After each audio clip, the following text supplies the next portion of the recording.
Listen, most people think exercise is just about getting fit. But what if I told you it's actually the single most powerful tool you have to protect your brain from decline? What if the key to preserving your memories, your personality, your very sense of self, wasn't locked away in a high-tech lab, but was already within your grasp? When most of us think about exercise, our minds go straight to the physical, to our waistline. We think about losing a few pounds, fitting back into those old clothes, or getting ready for a beach vacation. The fitness industry has spent billions selling us this story, that the primary value of movement is aesthetic, that it's all about how you look, and that's all fine. But you've been sold a partial story, a dangerously incomplete story, because the most profound, life-altering reason to move your body has almost nothing to do with your weight. It's about protecting your brain. It's about building a fortress against cognitive decline. A tidal wave of new research is piling up, and it's telling us something once considered shocking, but is now undeniable. Regular physical movement, and yes, that includes something as simple as walking, is emerging as our strongest, most reliable defense against the ravages of dementia and Alzheimer's disease. This isn't a fantasy. It's not wishful thinking. This is happening right now in rigorous clinical trials and in the real lives of millions of people. This should be a wake-up call for every single one of us. We're all getting older. That's a non-negotiable fact of life. And with age comes a quiet, creeping worry. It starts small, forgetting a familiar name, misplacing your keys for the third time in a week. But beneath it lies a deeper fear. The fear of losing our memories, our independence, the very essence of who we are. But what if you could fight back?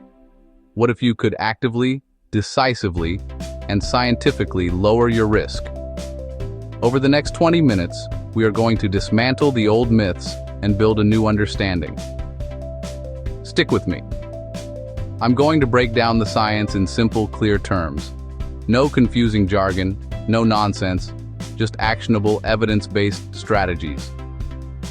This is about taking control of your brain health, starting today. This is your roadmap to a sharper, more resilient mind for decades to come. Now, let's start with the big picture. When scientists look at huge populations of people over many years, what they call epidemiological studies, a stunningly consistent pattern emerges. People who are physically active have a dramatically lower risk of developing dementia. We're not talking about a small effect here. Landmark studies, like the Cardiovascular Activity Study and the Finnish Dementia Prevention Study, have shown that individuals who engage in moderate physical activity, even just brisk walking for 150 minutes a week, can lower their risk of developing Alzheimer's disease by 30 to 45%. Let that sink in, a nearly 50% risk reduction, not from a pill, but from putting on your shoes and going for a walk. This isn't just correlation, the evidence for causation is becoming overwhelming. So the question is, how? How does something as simple as moving your legs translate into such profound protection for your brain? The answer is fascinating, and it happens through several interconnected mechanisms. First, and most fundamentally, blood flow. Your brain is an energy hog, consuming about 20% of your body's oxygen and calories despite being only 2% of your body weight. When you exercise, your heart pumps more blood, and that oxygen-rich blood floods your brain. This isn't just a temporary boost. Regular exercise helps build new blood vessels and improves the health of existing ones, ensuring your brain gets the steady supply of fuel it needs to function optimally and clear out metabolic waste. Think of it as upgrading the plumbing and delivery service for your brain's CEO office. Second, and this is where it gets really exciting, is a molecule called brain-derived neurotrophic factor, or BDNF. You're going to hear me say BDNF a lot because it's that important. Many scientists call it miracle grow for the brain. When you exercise, your muscles and your brain cells release this incredible protein.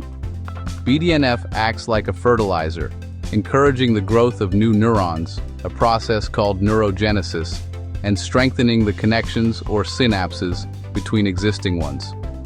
It helps your brain become more plastic, more adaptable, and more resilient to age-related damage. More BDNF means a healthier, more connected, and literally younger brain. Third, exercise is a powerful anti-inflammatory. Chronic low-grade inflammation is a silent killer in the body, and it's heavily implicated in Alzheimer's disease. It's like a slow-burning fire that damages brain cells over time.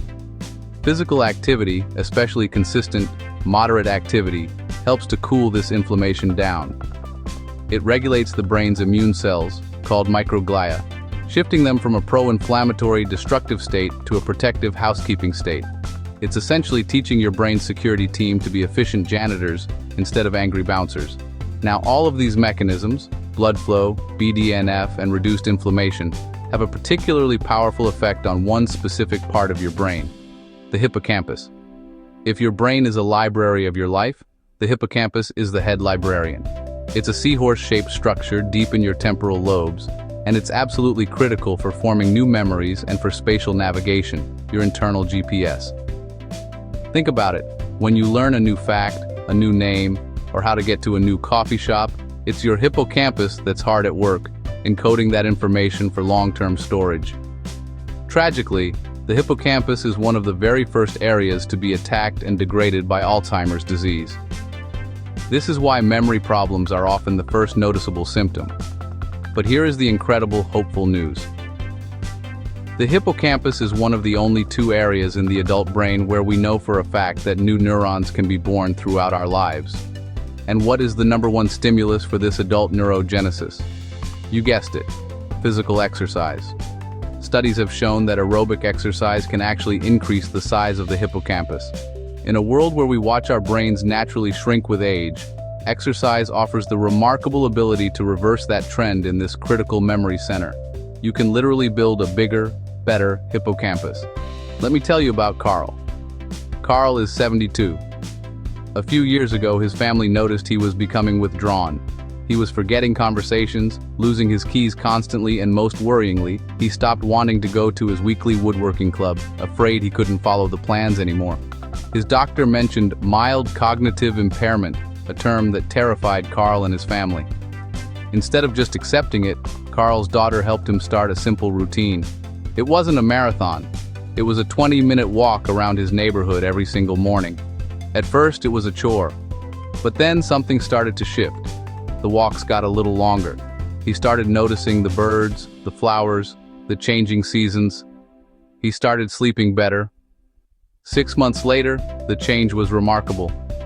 He was not only remembering his keys, but he was back at the woodworking club, leading a new project. His mood was brighter, he was more engaged with his grandkids, and that fog of confusion had lifted. Carl's story isn't a medical anomaly. It's a real-world demonstration of the brain's incredible ability to respond to movement. He didn't cure a disease, he rebuilt his resilience. If you're finding this valuable, and you're serious about protecting your own brain, do me a quick favor and drop a brain in the comments below. It tells me we're on the right track. And be sure to like this video and subscribe for more science-backed brain hacks. You won't want to miss what's coming up next. So let's talk about the proof. I'm not just spinning an encouraging story or sharing a hopeful anecdote. I'm talking about a landmark piece of scientific evidence that fundamentally shifted our understanding of aging in the brain. This isn't about wishful thinking. It's about a clear, actionable strategy grounded in rigorous data. The kind of data that changes medical guidelines, and more importantly, changes lives. The study I'm referring to is a massive undertaking, one of several large-scale cohort studies that have reshaped the field. Imagine this. Researchers from leading institutions, like the National Institute on Aging, decided to answer this question once and for all. They recruited thousands of older adults, men and women from all walks of life, and committed to following them for over a decade. This wasn't a short-term experiment. It was a long, patient observation of real lives unfolding over time. Now, here's what made this study so powerful and different from what came before. In the past, many studies relied on self-reported activity. They'd ask people, how much did you exercise last week?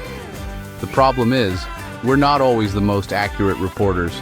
We might forget, or misjudge the intensity, or just want to give the right answer. This study threw that out the window. They used objective, research-grade devices called accelerometers. Think of them as hyper-accurate clinical versions of the fitness trackers we wear today. For 7 straight days, these devices tracked every single movement, every step, every walk to the mailbox, every moment spent gardening, every bit of activity, 24/7. No guesswork, just pure unbiased data on how much these individuals actually moved. But tracking movement was only half the equation. The researchers also needed to understand what was happening inside the participants' brains, so they conducted regular comprehensive cognitive testing. They measured memory, executive function, processing speed, all the key mental faculties that can be affected by dementia. And crucially, they continued to monitor the health of these thousands of adults for years, noting who, unfortunately, went on to develop dementia and who did not. This created a massive, invaluable data set. On one side, you have precise minute-by-minute activity data. On the other, you have long-term brain health outcomes. The goal was to connect the dots. When the analysis was complete, the findings were stunning. It sent a ripple of excitement and validation through the scientific community. The connection wasn't just there, it was profound. The main takeaway was this: people who moved more had a dramatically lower risk of developing dementia. And we're not talking about a small, statistically minor effect.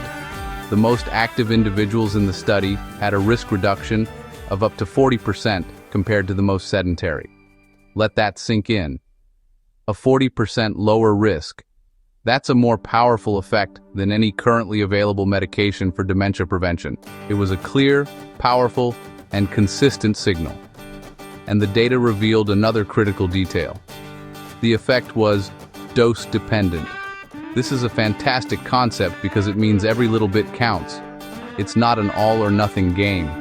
The people with the lowest levels of activity had the highest risk. Those who did a little more activity saw their risk go down. Those who did even more saw it go down further. It's like a sliding scale of protection. This tells us that you don't have to go from zero to marathon runner overnight. Simply moving more than you did yesterday puts you in a better position than you were before. Perhaps the most hopeful part of the study was the message about timing. It's never too late to start. The benefits weren't just seen in people who had been active their whole lives. Even individuals who began incorporating more regular movement in their 60s and 70s saw significant measurable benefits to their brain health. This powerfully refutes the old fatalistic idea that by a certain age, the die is cast. Your brain remains adaptable, and your body is ready to help it at any age.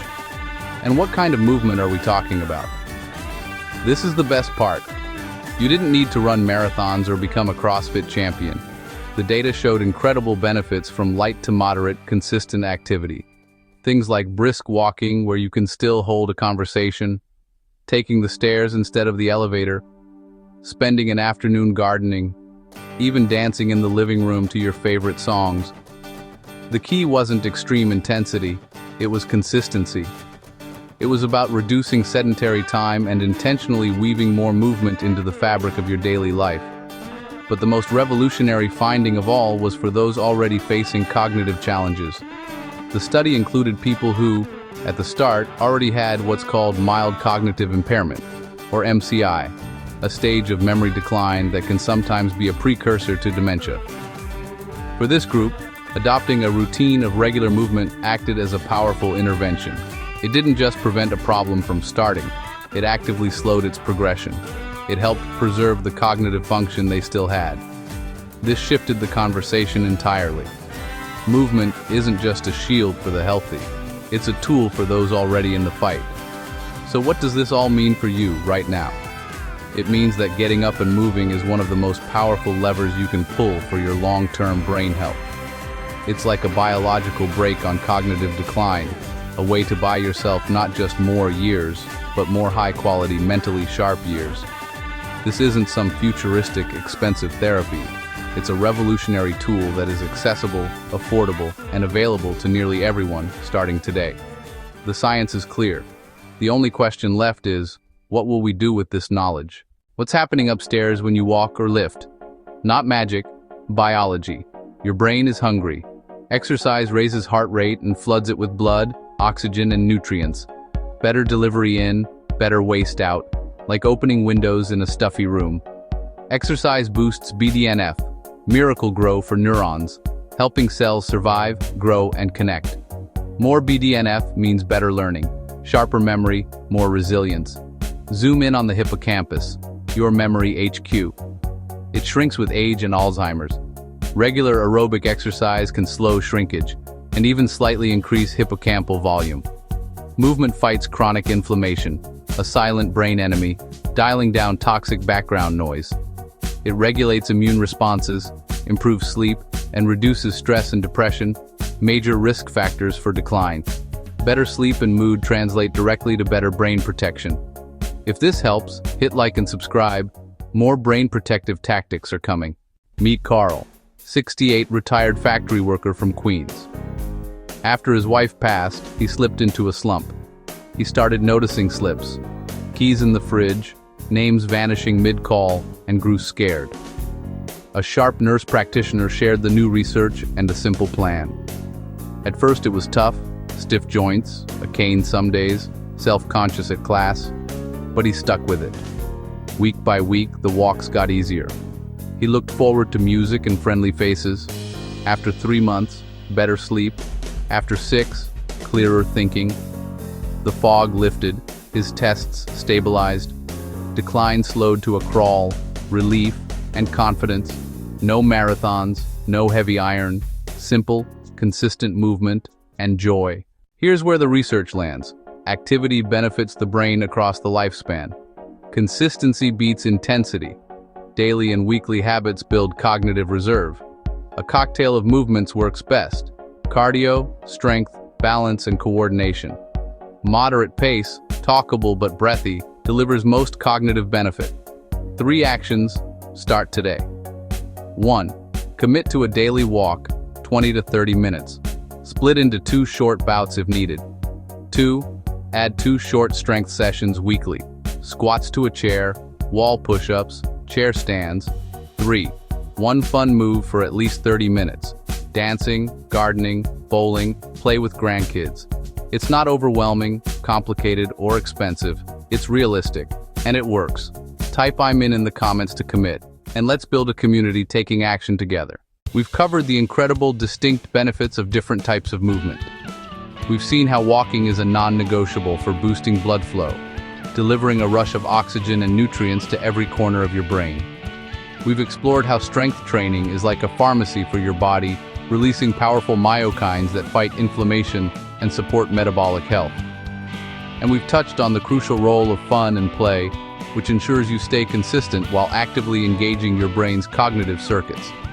But the real magic, the secret sauce for profound, long-term brain protection, isn't in choosing one of these. It's in understanding how they work together. They are a team, and when you deploy them as a team, their effects aren't just added together, they are multiplied. Think of it as a symphony. Walking is the steady, foundational rhythm section. Strength training provides the powerful brass and harmony, and fun activities are the soaring, creative melodies. Each is good on its own, but together they create something far more powerful and resilient. This synergy is what builds a truly formidable defense against cognitive decline. When you combine these activities, you launch a multi-pronged attack on the factors that age your brain. You're not just increasing blood flow, you're also triggering the release of brain-derived neurotrophic factor, or BDNF, that miraculous fertilizer for your brain cells. This powerful combination actively reduces chronic inflammation, a key driver of neurodegenerative disease. It dramatically improves your sleep quality, which is when your brain performs its essential cleanup and memory consolidation. And by lowering stress and improving your mood, you create a neurochemical environment that fosters growth and resilience, not decay. You're not just exercising your body, you're actively cultivating the garden of your mind, building a brain that is robust, adaptable, and protected for the decades to come. Now, knowing this is one thing, putting it into practice is another. So let's get incredibly practical and build a plan that fits your life. Before we dive into the templates, a quick but vital note. Please, consult with your doctor or a qualified healthcare professional before starting any new exercise regimen, especially if you have pre-existing health conditions. The plans we're about to show are guides, not prescriptions. Your health and safety are paramount. Listen to your body, and let's build a sustainable practice together. Here's a template for the absolute beginner. The goal here is consistency over intensity. We're just building the habit. On Monday, a simple 30-minute walk. This could be a 15-minute walk away from your house and 15 minutes back. On Tuesday, we introduce strength, but just for 15 minutes. Focus on body weight exercises, squats, wall push-ups, and bird dog. Wednesday is an active recovery day. A light 20-minute walk, maybe during your lunch break, followed by 10 minutes of gentle stretching. On Thursday, we have our second strength day, again just 15 minutes. You can repeat Tuesday's exercises or try some new ones like bicep curls with soup cans, an overhead press, and marching in place while lifting your knees high. Friday we'll do another 30-minute walk, but this time let's add simple intervals. Walk at your normal pace for 5 minutes, then for 1 minute, walk a little faster, just enough to raise your heart rate. Repeat this pattern. Saturday is your designated fun day. This is crucial. Do something you genuinely enjoy that involves moving. It could be dancing to your favorite music, spending an hour in the garden, playing with your kids or grandkids at the park, or trying a new sport. The goal is joy, and Sunday is for rest.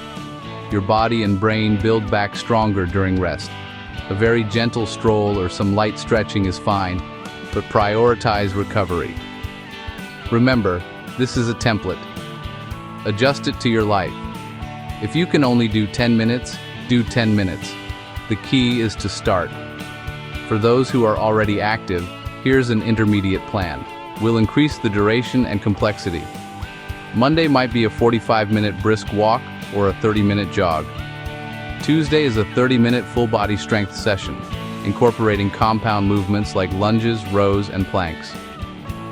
Wednesday is your active recovery, 45 minutes of a moderate intensity activity you enjoy like cycling or swimming. Thursday is your second strength day, perhaps focusing on different muscle groups or adding more weight. Friday is for high-intensity interval training, or HIIT. A 20-minute session is plenty. For example, 30 seconds of high knees followed by 90 seconds of walking. Repeat it. Saturday remains your fun day. Maybe a long hike or a competitive game of tennis. And Sunday is still for rest and gentle recovery. It's also critical to know that you can achieve incredible brain benefits even with limited mobility. Here's a sample seated plan. Monday, Wednesday, and Friday. 20 to 30 minutes of seated marching and arm swings. You can do this while watching TV. If possible, a short walk with a walker or cane is excellent. Tuesday and Thursday are for seated strength training for 15 minutes. Use light hand weights or resistance bands for seated rows, overhead presses, and leg extensions. Saturday is for fun, seated dancing, chair yoga, or adapted sports. And Sunday is for rest. The principles are exactly the same. Move your body, challenge your muscles, and find joy in the process. Now, the secret to long-term brain health isn't having the perfect plan. It's about what you do when things aren't perfect. The secret is starting before you feel ready. Don't wait for the perfect shoes, the perfect gym membership, or the perfect weather. The all-or-nothing mindset is the enemy of progress. If it's raining, can you do a 10-minute strength routine inside? If you're exhausted, can you go for a gentle 15-minute walk instead of a 45-minute run? If you only have 10 minutes between meetings, can you walk up and down the stairs? These small, imperfect actions are what build an unbreakable habit. Momentum is forged in the messy reality of daily life, not in a few heroic, perfect workouts. So I have a challenge for you, right now. Set a timer for just 10 minutes, and go. Go for a walk outside. March in place in your living room. Do some chair squats. It doesn't matter what it is. Just move for 10 minutes. Then commit to doing it again tomorrow, and the next day. 3 days in a row. That's how you build momentum. That small, consistent effort is infinitely more powerful than waiting for the perfect 2-hour slot on a Saturday that may never come. And you don't have to do this alone. In fact, you shouldn't. Social connection is another powerful pillar of brain health. So, share this video with someone you care about. A spouse, a friend, a sibling, a co-worker. Ask them to be your walking partner, your accountability buddy. Send them a text right now and schedule your first walk. Having someone to share the journey with not only makes it more fun, but it dramatically increases your chances of sticking with it. When you're back from that first walk, come back here. I want you to leave a comment and tell us how it felt. And to make your commitment public, to join this community of brain protectors, just comment with the word brain. It's a pledge to yourself and a signal to others that you're taking action. There's an old proverb. The best time to plant a tree was 20 years ago. The second best time is now. Your brain is the most precious, intricate, and beautiful thing you will ever own. It holds your memories, your personality, your ability to love and to learn. It is the command center of your entire life. Protecting it is not a luxury, it is a necessity. The small steps you take today are an investment in the person you will be in 10, 20, 30 years. You are planting the seeds of a vibrant, sharp, and joyful future. So please, protect your memories, protect your future. Go take that walk. Like and subscribe for more science-backed brain hacks. And don't miss what I reveal. At the end, it could change everything.